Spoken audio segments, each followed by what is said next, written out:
So David Fialkow was an entrepreneur before he co-founded one of the most successful venture capital firms, General Catalyst, which is based in Cambridge, New York, and Palo Alto.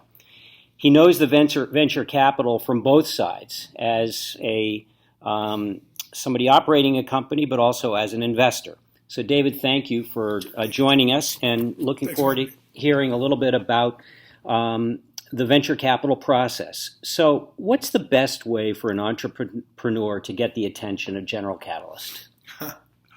Well, it's sometimes the other way around.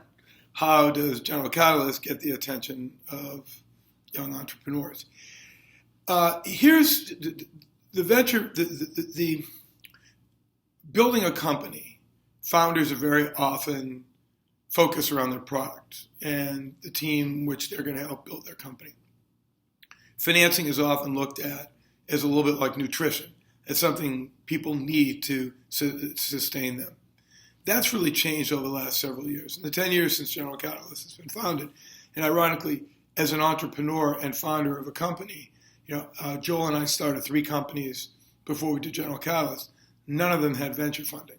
And you started the Vacation Outlet when you were in your 20s? We started the Vacation Outlet when we were in our late 20s. We had no experience, and we had no venture capital. So just quickly for our students, just tell them briefly what Vacation Outlet was. Joel came up with this very cool idea that said that a trip leaving on Saturday to Aruba was worth very little on Thursday or Friday to the airlines or the hotels because it was about to become expired. But to a traveler, it was worth a lot of money if they could get on a great vacation. So we came up with this idea that said, to a customer, instead of worrying about where you go, just give us a date. And 2 or 3 days before you want to go away, we'll give you 3 or 4 options for the Caribbean or Mexico, and you'll have a great vacation to save 50% off. So let's digress a minute. You're in your late 20s. Mm-hmm. You and your partner Joel decide you're going to start a business. Mm-hmm. What in the world made you think you could pull that off as a 28-year-old or 29, whatever you were? Okay, so my job before this was I worked in a private equity firm. And I loved it. It was really interesting. But I always felt I was on the wrong side of the table. The people whose businesses we were buying were the people that were having all the fun. And Joel and I had dinner one night and said, hey, let's go start a company of our own. And Joel had this crazy idea about selling discount off-price travel because it was something that we all wanted to do. It's something that we were single and had the time, and on Thursday night or Friday we could afford to go away for a weekend, and we didn't really care where we went as long as it was fun. We had no experience, no management experience, no money, no idea how to build a business. And 7 years later, we had a company that was doing close to $300 million in revenue, and we had 800 employees. And we had no venture capital backing. We had no management experience. We had a couple people on the board who would talk to us, but we weren't very good listeners. But you know what? We got through it. And we made it into a really cool business because we had an ethos and culture around what we were trying to do. Is we were myopically focused on the following fact. We wanted people to go away on vacation, have a great time. And if we could do that, we'd consider ourselves successful. So would General Catalyst invest in you? No. Well, let me say this. I think our enthusiasm and energy, General Catalyst would have probably thought was great. I think that if they did a background check and they learned all the things that we had done in our lives, maybe they wouldn't have written us a check. But I think they would have been taken by our energy and enthusiasm. But there's a good situation. No idea what we're doing, no domain expertise, no management background, certainly no financial acumen, and we built a company that was worth hundreds of millions of dollars. So take us through the investment decision process at General Catalyst. It's not scientific. General Catalyst was started when Joel and I sold all of our companies in 2000. We sold our travel company, and then we owned a business and owned all the duty-free stores on cruise ships, and then we owned an ATM network and a payment processing business. All 4 of them were sold in the late 90s and early 2000s. So you made a few dollars. We did okay. Yeah. But our focus is always on a lot of this on philanthropy. All of our companies, including General Catalyst, have always been focused around how do we teach people or help people to understand their role in a community. And one of the best things about NLG having 1,000 employees or 900 employees is we were able to staff a lot of philanthropic things. That's where I started, working at the PMS Challenge, which I'm now the chairman of. It started, 27, 28 years ago when we had our travel company. We had literally hundreds of young people who could work on these places. So although making money was always a good motivation, the idea was how do you work with young people and help build great companies? And I think one of the best parts of NLG was the fact that we didn't hire anybody within the industry or anybody with any experience. So as a result, by the time we sold the business and it was a large company, all the senior management were young people that grew up with us in the business. We all made the mistakes together. We all laughed together. We all partied together. And we learned a very valuable lesson that domain expertise and experience is not necessarily more important than enthusiasm, creativity, and a sheer will to do a very good job. And that's why you love to invest in young entrepreneurs. So General Catalyst was just an outgrowth of that. We had, at the time we had sold our business, we had backed a lot of young founders in Boston because we had the infrastructure and the capital to do it. Some good, some bad. And then we had come up with this idea, which is still a core part of General Catalyst, which is hatching companies, meaning entrepreneurs moving in with us, and we build companies within General Catalyst. So the first was all the companies we built as founders ourselves within our travel company's infrastructure. The next one was a really brilliant founder named Michael Bronner, kind of moved in with us, and he and I started UPromise, which was a college savings program in the late 90s. And at the time, again, we were still running larger companies, but off in the corner, we had started UPromise at the same time. And then when everything got sold, we took a lot of that infrastructure and capital and desire, and we said, let's hatch new companies in Boston. 2000, 2001, 2002, Boston was kind of dead. And we hatched a bunch of great companies. So the original idea at General Catalyst was hatching companies. We started Rue La here. We started Kayak here. We started Demandware, HubSpot, Vitru, Bright Cove. All these businesses kind of emanated from the fact that we were myopically focused on helping founders start businesses. Many of those were actually started within the GC offices.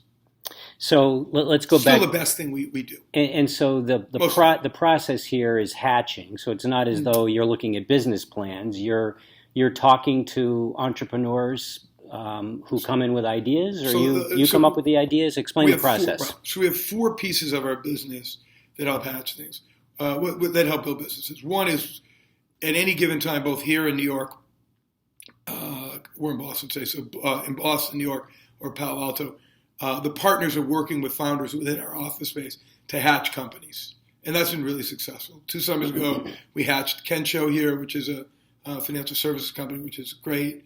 Right now, we have 2 more here in Boston that we're doing. We have 1 in Palo Alto and 1 in New York. So one is we'll actually work with founders and really start a company de novo from here. The second is we have a really cool college program called Rough Draft. And Rough Draft is run by 2 young people, Peter Boyce and Nitesh Banta, who are GC people.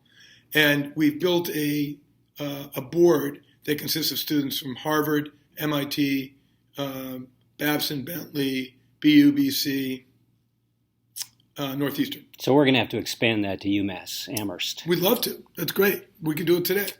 And that we give an amount of capital every year to that board, and they make investments on their own decisions that are usually small checks to college students to start businesses, either here at GC or in their college dorm room. It's been fabulously successful, not only because it's a great program that encourages young people to go do things, but the talent that we've been lucky enough to find to do this is as good as the talent anywhere that we've seen in any of our companies. We've had 3 companies that have broken out of this that are already very successful companies in their own right. So one is we hatch companies here. The second is we have our Rough Draft program. The third is we do very early stage Series A deals, which is a founder has started a company, is building a company, has a team, may have a product, and we're investing in the early stage part of that. So how do those founders get to you, David? Normally through other founders. And the best reference for us is we helped somebody build their business. We invested in the early stage of their business. They have a relationship with another founder, and they say, if you're going to go do something, go meet the folks at General Catalyst. That's Now, the best part of it. now, I suspect that some of my students are watching this and thinking, wow, I'd love to work at General Catalyst. Who do you hire here, and how do they get in the door, and how do they get hired? Good question. Certainly they wouldn't hire me. I probably wouldn't make the cut. We have a very small team people here.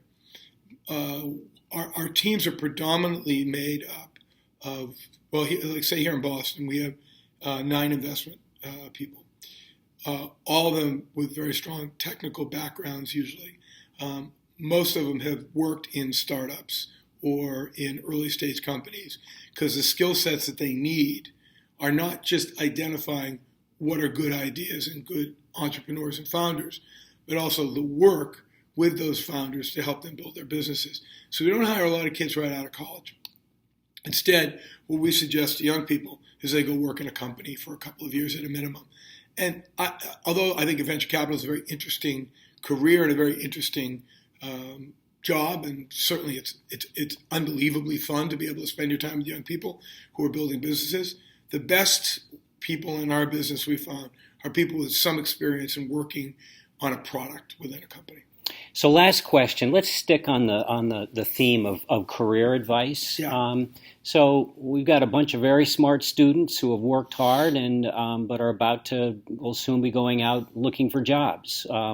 What kind of advice do you have for them in terms of first jobs that they ought to be looking for that would be great opportunities and learning experiences for them? Good question. So I would begin by focusing around 4 areas of what people should look at as they look for jobs. Number one, if they want to get involved in technology, great. And there's hundreds of companies, and it'd be difficult to say this company versus that company. Some people say go work in a really small startup. It'd be great as long as you have the DNA that understands that it may be a little chaotic and you're going to get a lot out of it. I would, though, focus on 4 main kind of ideas around how to evaluate a job opportunity. Number one, who is going to mentor me? As a young person, I got very lucky.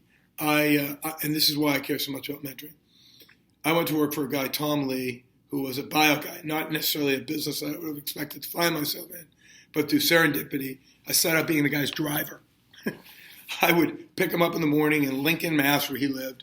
I'd drive my shitbox car out there. I'd stop at Dunkin' Donuts. I'd pick him up a cup of coffee and a donut. And I'd drive into his driveway. I'd get in his Mercedes, give him his Dunkin' Donuts and his donut, and put him in the back seat, and I'd drive him to work. And that was a great job for me. Even though I was in law school, that's the way I'd spent my mornings. And I'd sit there and talk to this guy. And he talked to me about business. I knew nothing. I grew up, I was a filmmaker, a hockey player. I had a very different experience, right? But I learned a lot. And then he hired me into his firm as like a junior associate, which is, I think, a job they created for me because it was lower than anybody else could ever work. But I learned a lot. I sat there and he mentored me and he'd call me and he'd say, come here, come into this meeting. I want you to listen to this, what we're talking about here. And then I'd ask him a million questions afterwards. So I got very lucky that I got mentored at a young age. That is one of the most important things that a young person can do. If you're going to go work in a company, one quick question: who are you going to work for? Who's going to mentor me? And make it your number one priority that you spend time with really high quality people, ask a lot of questions and learn. Number 2, go somewhere you're going to be relevant. Big company, small company, doesn't matter what you're doing. Is it going to be something that you have some impact on? That's really important. Don't go be just another gnome working in a company just to put it on your resume. The third is, am I going to have fun? If you're going to go work in a company where the location sucks and you don't want to go there and the energy in the place seems off and you're not really excited about the product, don't do it. Go wait on tables, go do something else for a while. And then the fourth thing is, will I be paid? And I don't mean money. What am I going to get out of this versus the time I'm going to put into it? I don't think money matters in your first couple of jobs. I know you got to work and you got to eat, you got to find a place to live. I'd rather eat less and live badly and work in a great company for less money, but you got to get something out of it. And that's what I mean by getting paid. Get something out of me: responsibility, access to great people, working in an industry that's fascinating. That relevancy is really the key piece, the mentorship and the relevancy. And if you use those as a filter, it's a lot easier to figure out what you should do. Great advice. David, thank you. Thank you very much. All right.